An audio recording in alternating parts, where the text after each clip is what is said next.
Good evening sir. Mister Aniruddha അല്ലേ? ഉണ്ട് sir, വിളിക്കാം.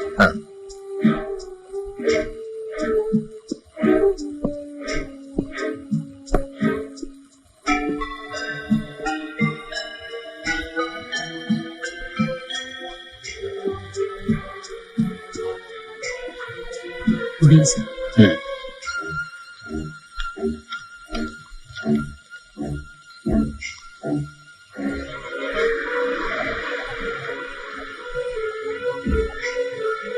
നമസ്കാരം സർ.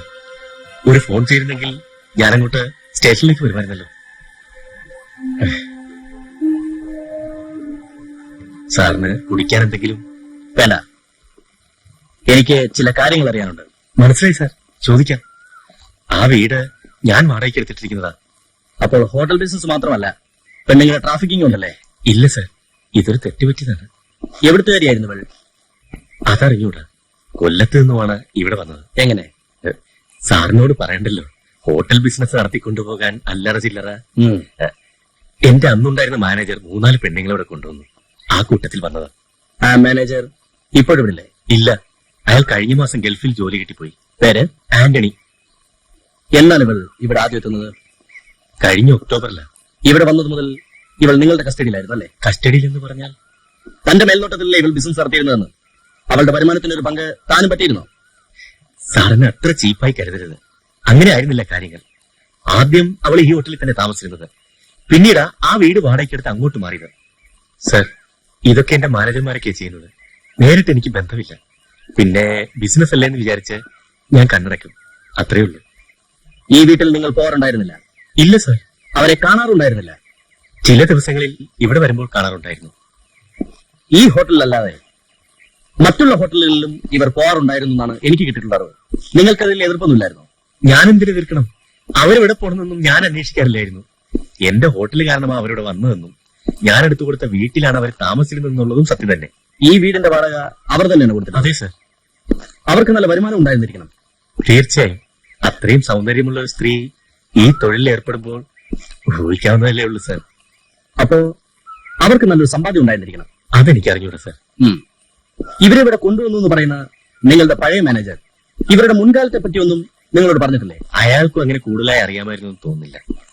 അവർ വിധവയായിരുന്നുവെന്നും ഭർത്താവിന്റെ മരണശേഷം ഏതോ ഫൈനാൻസിംഗ് കമ്പനിയിൽ ജോലിയായിരുന്നുവെന്നും കമ്പനി പൊളിഞ്ഞ് ജോലി നഷ്ടപ്പെട്ട ശേഷമാണ് ഈ തൊഴിലിൽ ഇറങ്ങിയതെന്നും അയാൾക്ക് കേട്ടറിവുണ്ടായിരുന്നത് എന്നോട് പറഞ്ഞതായി ഞാൻ ഓർക്കുന്നു. നിങ്ങളുടെ അറിവിൽ ഇവരുമായി ശത്രുത പുലർത്തിയിരുന്ന ആരെങ്കിലും ഉണ്ടായിരുന്നോ? ഇല്ല സർ. ഈ അടുത്ത കാലത്തായി ഇവരെ ഇവിടെ നിന്ന് പറഞ്ഞയക്കുന്നതിനെ പറ്റി നിങ്ങൾ ആലോചിച്ചിരുന്നില്ലേ? അങ്ങനെ പറഞ്ഞയക്കാൻ? മിസ്റ്റർ, താൻ പറയുന്നതൊക്കെ അതുപോലെ ഞാനങ്ങ് വിഴുങ്ങുമെന്ന് വിചാരിക്കണ്ട. ഏത് കുടുംബത്തിലാണ് ഈ സ്ത്രീ മൂലം പ്രശ്നം ഉണ്ടായത്? സാർ ഇതെങ്ങനെ? അതൊക്കെ അറിയാം. നിങ്ങൾക്കറിയാവുന്ന കാര്യങ്ങൾ പറയണം. സൈമൺ മുതലാളി, TP സൈമൺ, ആലപ്പി ടിമ്പേഴ്സിന്റെ ഓണർ. പുള്ളിക്കാരന് അടുത്ത കാലത്തായി ഈ സ്ത്രീ ഒരു വീക്ക്നെസ് ആയിപ്പോയി. സാറിനൊന്നും തോന്നരുത്. അവർ പരിചയപ്പെട്ടത് ഇവിടെ വെച്ച. അതിനുശേഷം അങ്ങേര് ഇതൊരു പതിവാക്കി. അങ്ങേർക്ക് തോട്ടത്തിൽ വലിയൊരു ബംഗ്ലാവുണ്ട്. അവളുമായി രഹസ്യമായി അവിടെ കൂടാറുണ്ടായിരുന്നു. അങ്ങയുടെ വീട്ടിലിറങ്ങി ഭാര്യ വലിയ ബഹളമായി. ഭാര്യയുടെ ആങ്ങള ഒരു ദിവസം ഫോൺ ചെയ്ത് കുമുദത്തിനൊന്ന് വാൺ ചെയ്യണം, അല്ലെങ്കിൽ പ്രശ്നം ഗുരുതരമാവെന്നും പറഞ്ഞു. അടുത്ത പ്രാവശ്യം കണ്ടപ്പോൾ ഇക്കാര്യം ഞാൻ അവളോട് പറഞ്ഞു. പ്രശ്നങ്ങൾ ഉണ്ടാക്കിയാൽ പറഞ്ഞേക്കുമെന്ന് പറഞ്ഞു. പക്ഷേ അവൾ അതത്ര കാര്യമായി എടുത്തെന്ന് തോന്നുന്നില്ല. സൈമന്റെ ഭാര്യയുടെ സഹോദരന്റെ പേരെന്താ? ഫ്രാൻസിസ്. നിങ്ങൾ കുമുദത്തിനോട് ഇക്കാര്യം സംസാരിച്ചതിന് ശേഷം ഇയാൾ ബന്ധപ്പെട്ടിരുന്നോ? ഇല്ല. കൊല്ലപ്പെട്ട സ്ത്രീയുമായി ബന്ധപ്പെട്ട ഒരു വ്യക്തി എന്ന നിലയിൽ നിങ്ങളെയും ഒരു സസ്പെക്റ്റായി മാത്രമേ ഞങ്ങൾക്ക് കാണാൻ കഴിയൂ. പറഞ്ഞതിന്റെ അർത്ഥം, തടി രക്ഷപ്പെടുത്തണമെങ്കിൽ ഞങ്ങളോടൊപ്പം സഹകരിക്കണം. പിന്നെ വിളിക്കുമ്പോൾ സ്റ്റേഷനിൽ വരണം. അതിനൊന്നും മടിയില്ല സർ. സന്തോഷമേ ഉള്ളൂ. ഇപ്പോൾ തന്നെ വരാം. പെട്ടെന്നൊരു കാര്യം ഓർത്തപ്പോൾ പറയുക. കഴിഞ്ഞൊരു ദിവസം വ്യാഴാഴ്ചയാണെന്ന് തോന്നുന്നു, SI അബ്ബാസ് സാർ ഇവിടെ ഫോൺ ചെയ്തിട്ട് ഈ കുമുദ എവിടെയാണ് താമസിക്കുന്നതെന്ന് ചോദിച്ചിരുന്നു.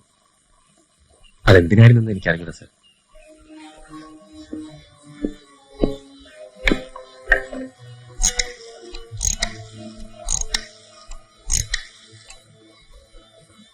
മിസ്റ്റർ അബ്ബാസ്, കഴിഞ്ഞ വ്യാഴാഴ്ച നിങ്ങൾ മലനാട് മോട്ടലിൽ ഫോൺ ചെയ്ത് മരിച്ച കുമുദത്തിന്റെ അഡ്രസ് ചോദിച്ചിരുന്നോ? ഇല്ലല്ലോ സാർ, അങ്ങനെ ഒരു സംഭവം ഉണ്ടായിട്ടില്ല. ഇവരെ പറ്റി നേരത്തെ ഒരു അറിവ് നമുക്കില്ലല്ലോ സാർ. അതെ, അത് മറ്റാരോ ആണ്. ശരി സാർ.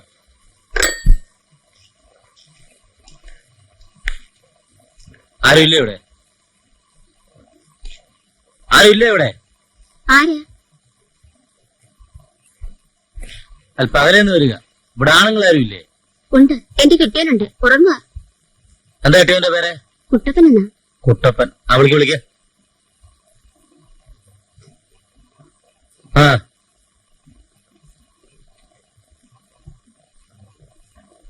ആരാ? ഒരു കാര്യം അറിയാൻ വന്നതാ. ഇവിടെ കയറിയിക്കെ. ഈ നിൽക്കുന്ന ആളിനെ തനിക്കറിയാവോ? അറിയാം. ബസ് സ്റ്റാൻഡിന്റെ അടുത്തുള്ള ലിക്കർ ഷാപ്പിൽ എടുത്തു കൊടുക്കുന്ന ആളാ. പ്രിൻസ് വൈൻസ് അല്ലേ? ഇതല്ലേ ആള്? അതെ സാർ. എടാ, നീ എന്റെ കൂടെ സ്റ്റേഷൻ വരെ ഒന്ന് വരണം. ചില കാര്യങ്ങളൊക്കെ ചോദിക്കാനുണ്ട്. നിങ്ങൾ ആരാ? ഞാനൊരു പാവം പോലീസുകാരനാന്നേ. കാര്യങ്ങൾ എവിടെ വെച്ചും പറയാമല്ലോ. സാറ് സ്റ്റേഷൻ കയറത്തില്ലല്ലേ? അയ്യോ സാർമാരെ, ഒന്നും ചെയ്യരുത്. കൊണ്ടുപോനെ പോടാ. ഞാൻ വന്നോളാം. ഓടിയൊന്നും പോകത്തില്ല. ഇവിടെ തന്നെ ഏ ഉടുത്തോളി. എന്നെ കല്യാണം കഴിപ്പിക്കാനൊന്നല്ല കൊണ്ടുപോകുന്നു. എന്താ കാര്യം? നിങ്ങൾ പേടിക്കണ്ട. എന്നെ ആരും ഒന്നും ചെയ്യാൻ പോണില്ല.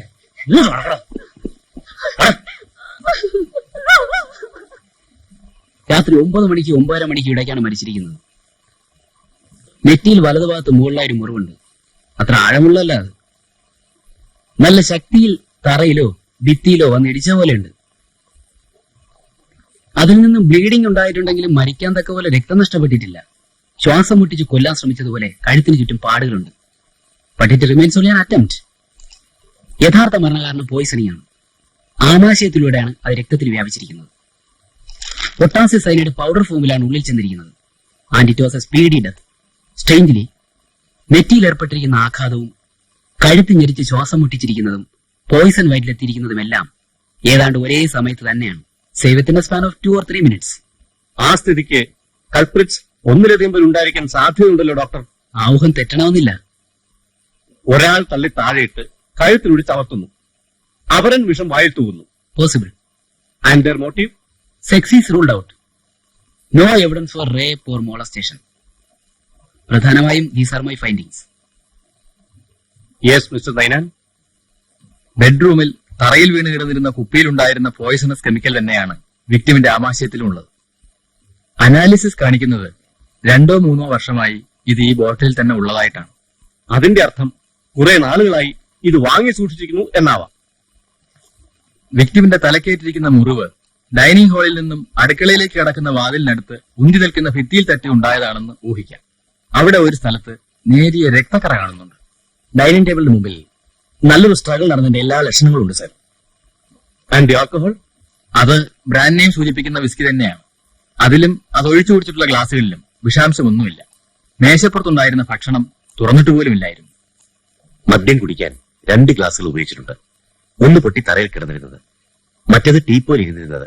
ഇതിൽ രണ്ടിലും വ്യത്യസ്തങ്ങളായ 2 ഫിംഗർ പ്രിന്റുകൾ കാണാം. രണ്ടും വിക്ടിമിന്റേതല്ല, പുരുഷന്മാരുടേതെന്ന് വേണം ഊഹിക്കാൻ. ഗ്ലാസിൽ കണ്ട അതേ പ്രിന്റുകൾ മദ്യക്കുപ്പിയിലും കാണാം. ഇരുവരും കുപ്പിയിൽ നിന്നും മദ്യം പറന്നിരിക്കുന്നുവെന്ന് വ്യക്തം. Only 2 persons? മറിഞ്ഞു കിടന്നിരുന്ന ഒരു ഫ്ലവർ വേസിൽ വിക്ടിമിന്റെ പ്രിന്റാണുള്ളത്. പിന്നെ ഫ്രണ്ട് ഡോറിലും കോളിംഗ് ബെല്ലിന് ചുറ്റും വ്യക്തവും അവ്യക്തവുമായ കുറെ പ്രിന്റുകളുണ്ട്. വീട്ടിൽ വിസിറ്റേഴ്സ് പതിവായിരുന്നു എന്നാണ് ഇത് സൂചിപ്പിക്കുന്നത്. Okay, thank you gentlemen. Mister Raveendran, എങ്ങനെയാണ് പ്രൊസീഡ് ചെയ്യാൻ ഉദ്ദേശിക്കുന്നത്? സാർ, മദ്യക്കുപ്പിയിലും ഗ്ലാസുകളിലും കണ്ട ഫിംഗർ പ്രിന്റുകൾ ഉടമകളാണ് പാതികളെന്ന് ന്യായമായി ഊഹിക്കാം. വീടിന്റെ മുറ്റത്ത് ഒരു മാരുതി ജീപ്പും മോട്ടോർ സൈക്കിളും വന്നു പോയതിന്റെ ടയർ മാർക്കുകളുണ്ട്. ഇത് രണ്ടും ട്രേസ് ചെയ്യാനുള്ള ഏർപ്പാടുകൾ നടക്കുന്നുണ്ട് സാർ. സെക്സ് റൂൾ ഔട്ട് ചെയ്ത സ്ഥിതിക്ക് എന്തായിരിക്കും മോട്ടീവ്? ശരീരത്തിലുണ്ടായിരുന്ന ആഭരണങ്ങൾ നഷ്ടപ്പെട്ടിട്ടുള്ള സ്ഥിതിക്ക് കവർച്ചയായിരുന്നില്ല ലക്ഷ്യം എന്ന് വ്യക്തം. പിന്നെ ബെഡ്റൂമിൽ തുറന്നു കിടന്നിരുന്ന ഒരു ചെറിയ പഴയ തുകൽപ്പെട്ടി എന്താണ് ഇൻഡിക്കേറ്റ് ചെയ്യുന്നതെന്ന് വ്യക്തമല്ല. തീർച്ചയായും വിലപിടിപ്പുള്ളത് എന്തെങ്കിലും സൂക്ഷിക്കാൻ പറ്റുന്ന ഒരു പെട്ടി അല്ലത്. അതിനകത്ത് ഞാൻ കണ്ടത് പുരുഷന്മാരാരോ ഉപയോഗിച്ചിരുന്നതെന്ന് തോന്നുന്ന ഒരു കണ്ണടയും പഴയ ചില ഡയറികളും നോട്ട് ബുക്കുകളും ചില സർട്ടിഫിക്കറ്റുകളൊക്കെയാണ്. അതെല്ലാം ഡീറ്റെയിലായി ചെക്ക് ചെയ്തുകൊണ്ടിരിക്കുകയാണ് സാർ. വിഷം കണ്ടെയ്ൻ ചെയ്ത കുപ്പിയുടെ അടപ്പും അതിൽ തന്നെ ഉണ്ടായിരുന്നു. ആകെ കോംപ്ലിക്കേറ്റ് ആണ് തോന്നുന്നു. Anyhow, wish you all the best.